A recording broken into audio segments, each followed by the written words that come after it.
If you like audiobooks or audio shows, check out a free trial of Audible. Just click the link in the description. Welcome to MINDSHOCK. This is your host, Bruce McGuire, and today I am tackling a very, very tricky subject. I've had a lot of requests for conspiratorial topics touching different areas, so what I'm actually going to do is a podcast linking all of them.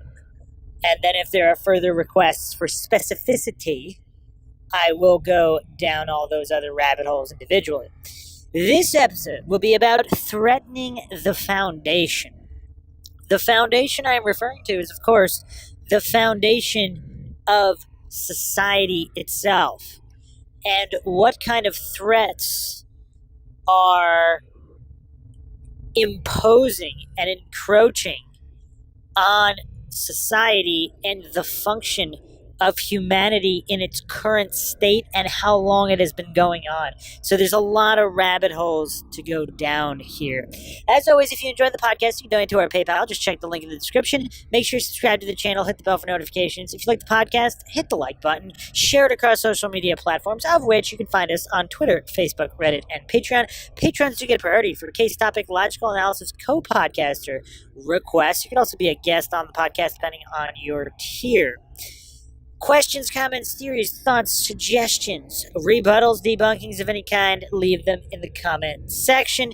Yes, even the hardcore coincidence theorists will be addressed as long as they actually listen to the podcast. A lot of times, these triggered goofball coincidence theorists pose these really silly questions that were easily addressed, or just cling desperately to these logical fallacies that were also all addressed, not just the fallacy itself, but why it's a fallacy, what points would be valid if it weren't a fallacy. All you gotta, if you really want to comment that badly on MindShock videos, the least you could do is actually listen. Maybe even take notes to make sure you get the main points, because there's so many coincidence theorists commenting on so many videos that clearly didn't even understand what was presented, let alone offering valid points or rebuttals.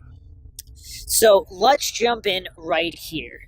What exactly do I mean by threatening the foundation? So those that have been studying the occult, conspiracies, the Illuminati, bloodlines, the Anunnaki, going back to ancient Sumeria, the Freemasons, all of these things which are intertwined.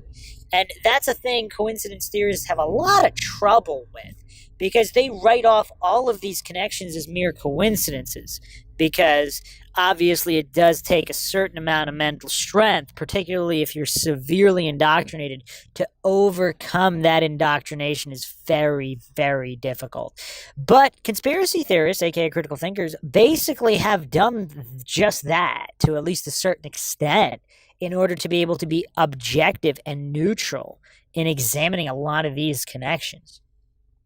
So what exactly is threatening the foundation and why? So I've talked about government in general on the podcast many, many times, and the threats that government poses to the free individual, whether it's by levying taxes or creating wars, inflation, even the currency systems not backed by gold, all fiat currencies. These things all threaten the freedom of an individual. The subjugation of free human beings is basically the business of government. And coincidence theorists will cry foul at that being said, but that's simply because they don't have the mental strength to realize the blatantly obvious truth. The government is the coldest of all cold monsters, as Nietzsche has said. It can... How many goofballs really fall for the narrative, the government is the people? I mean, it's so silly that certain people can't tell the difference between corrupt profiteers and oppressors, and the average individual trying to feed their family and being prevented by doing so with all of the roadblocks that government puts up. So what are these tentacles of government?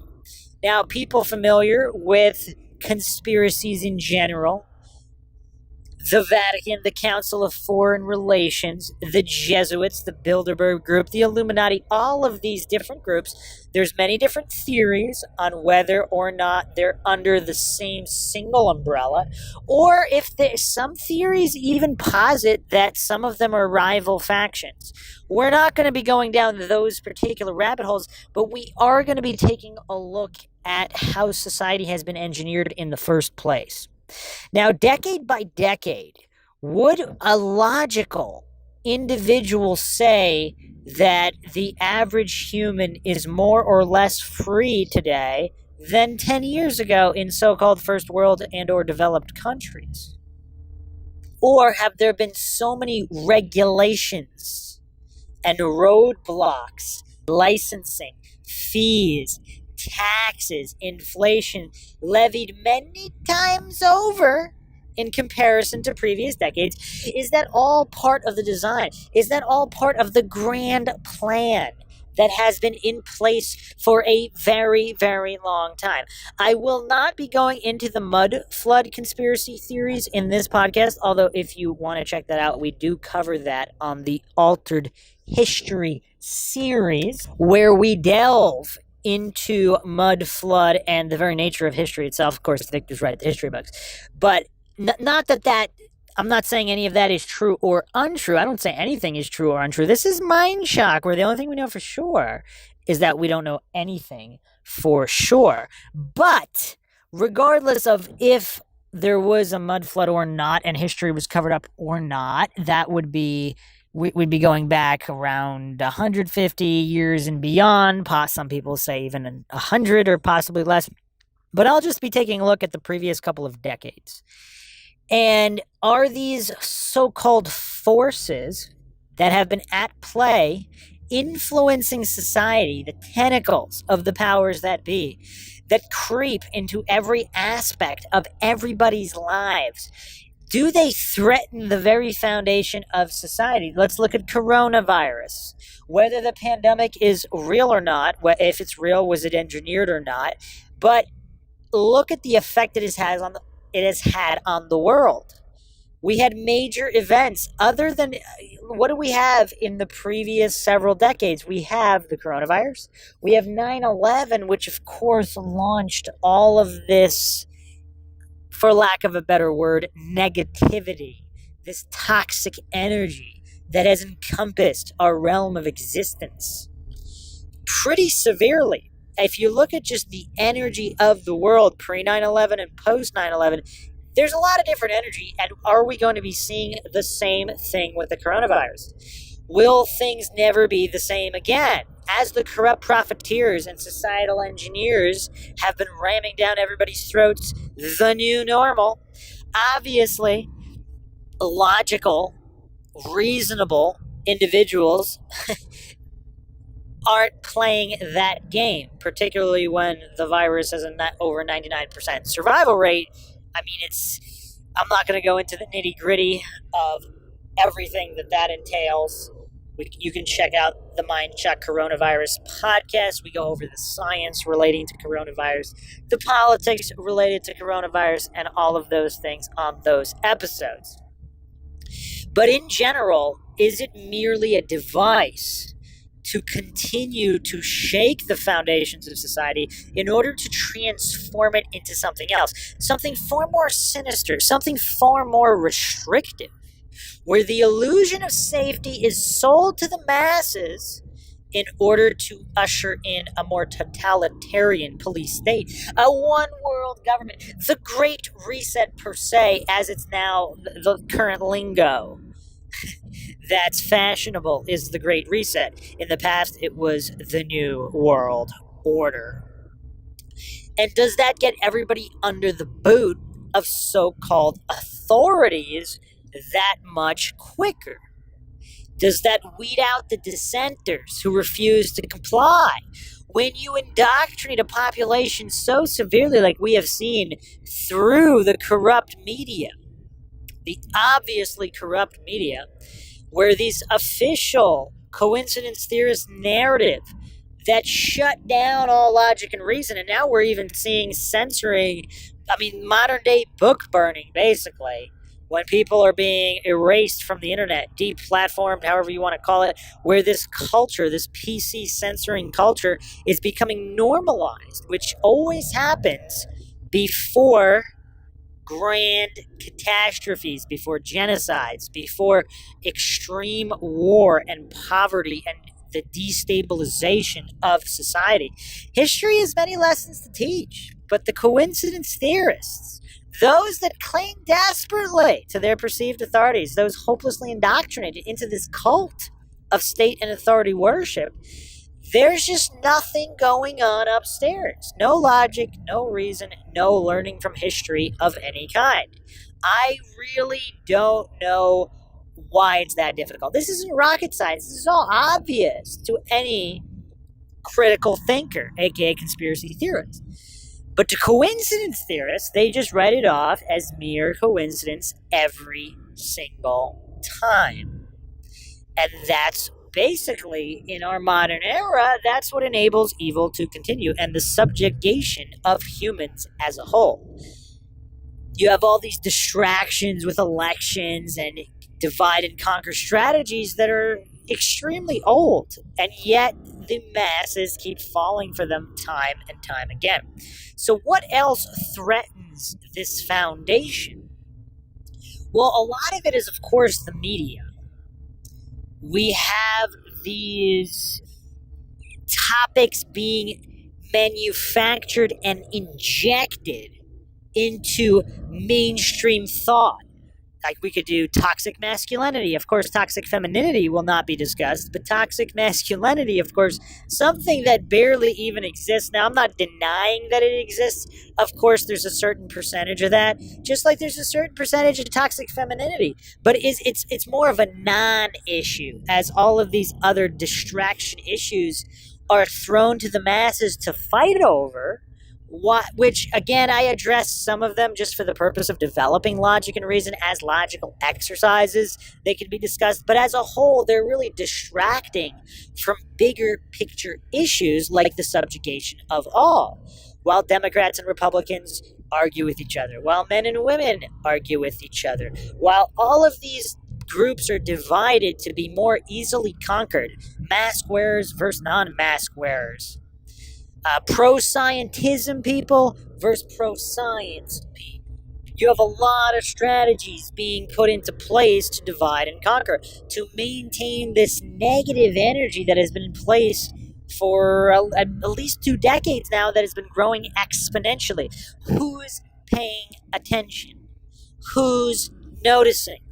There are many different things threatening this foundation, and the media, that's, I think, what's interesting. Some people just are all doom and gloom, but I think that, again, the year 2020 has been a year of jumping the shark. If you haven't checked out my podcast episode, Jumping the Shark, specifically on that topic, check that out.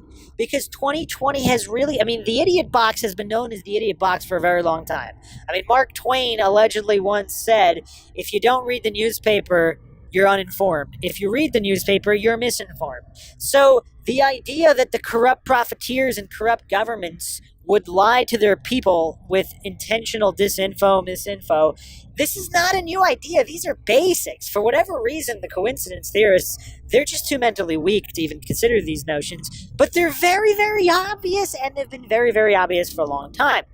But never, I really, people who have studied this topic specifically, if you're older, if you're in your 70s maybe, and you're well aware, you're an enlightened individual, feel free to chime in. I don't know how many listeners we have in the 70 and up category. I don't know. But it would be interesting to note whether the news has been this fake, this bad, this long. Obviously, the idiot box has been the idiot box, but there was at least some kind of veneer, however thin, of legitimacy. There was at least the attempt to fake the veneer. And that seems to have gone all out the window in 2020. It's a number of years now. Even Donald Trump, love him, hate him, no opinion. It's very obvious the amount that he's triggered the masses and the way that the media has handled him. This is jumping the shark exponentially. And that has shown that there's absolutely no legitimacy to mainstream media of any kind. And again, I am not advocating for Donald Trump in any way. I'm not advocating for voting in any way. I'm not advocating for government in any way or state or authority worship. However, it's blatantly obvious that pretty much nothing being shown in the mainstream is true. And it's been like that for a very long time, other than that thin veneer. It seemed they mixed in some legitimate facts or some kind of legitimacy far more often in the past than in the past several years. The past several years, I mean, there's basically, if you want the truth, you're better off whatever you hear on the mainstream, assuming the opposite is true, would have a pretty high accuracy rating at this point in 2020. Now, some people, again, are all doom and gloom about it, but isn't that a good thing? When corrupt profiteers make it that much more obvious that they're corrupt profiteers. It's, let's say you're watching a horror movie, whatever, or a whodunit. Once you know who it is, once you know who the enemy is, and it's very obvious, isn't it easier to fight an enemy who can be identified versus cannot be identified? And by fight, I don't mean actually physically. I mean mentally. The greatest battles all take place in the mind, the battles for truth. Once you know the deal, you cannot be exploited or subjugated. So this mental battle, once these corrupt profiteers expose themselves, which they've done this past year more so than ever before. I mean, that thin veneer of pretending and faking legitimacy, even that's gone. So what is left? The corrupt profiteers have really... The only other thing, of course, it's kind of like a lot of these things are distractions, of course. And some people believe the whole coronavirus, everything, it was all a distraction. And the real end game is some kind of Project Bluebeam faked alien invasion. I've talked about that in the past as well. But if it's not that, it would be some other type of event. So everything thus far has been smokescreen setups. Is that the way you'd play a 3D chess operation if you were a string puller? I'm not sure. I mean, there are far more sinister theories as well. Those familiar with the Georgia Guidestones, for example, which mention keeping the entire population of the world under 500,000. Is that what the coronavirus has been about? I don't know. Is that what chemtrails and poisoning the population through various means, is that what all of that has been about? It just a mass extermination, however slow, to get to the point where the Georgia Guidestones were followed. Who's behind the Georgia Guidestones? There's a lot of mystery here. Now, I would say again, this is MINDSHOCK, so we try not to fall for logical fallacies, particularly black and white logical fallacies. It's possible one thing has nothing to do with another. It's possible there's many different interest groups at play with these conspiracies. Some of them might be at odds with one another. We really don't know. On the more spiritual side, are there really just angels and demons, good guys and bad guys? Are there other players on the sidelines who sometimes like to meddle? There's a lot of different possibilities, and this is MINDSHOCK, of course, where the only thing we know for sure is that we don't know anything for sure. So I am not claiming anything is true or untrue. I am simply discussing possibilities and discussing theories, of which there is no shortage of course. But with some of these political ideologies that have been manufactured and injected, for example, into the public school system, the indoctrination systems, what kind of population of unthinking drones have they developed pushing certain political agendas and ideologies that will destabilize the very foundations of society? Has that all been part of the plan, and whose plan has that been part of? That is what we've been addressing. Feel free to share your thoughts, because this is one tough topic, And it seems like it intersects with many other conspiracies. And everything seems to be related. Possibly all coincidental. Possibly not. Hope you guys enjoyed another edition of the MINDSHOCK podcast. If you like the podcast, you can donate to our PayPal. Just check the link in the description. Make sure you subscribe to the channel. Hit the bell for notifications. If you like the podcast, hit that like button. You can share it across social media platforms, of which you can find us on Facebook, Reddit, Twitter, and Patreon. Patrons do get priority for case topic, logical analysis, co-podcaster requests. You could also be a guest on the podcast depending on your tier. And if you're not getting notifications, you could also manually go to youtube.com/MindShock to peruse our ever-expanding library of podcasts and see the latest podcasts as they are dropped. Questions, comments, theories, thoughts, suggestions, rebuttals, debunkings of any kind, leave them in the comment section. This is Bruce McGuire signing off. Catch you guys next time.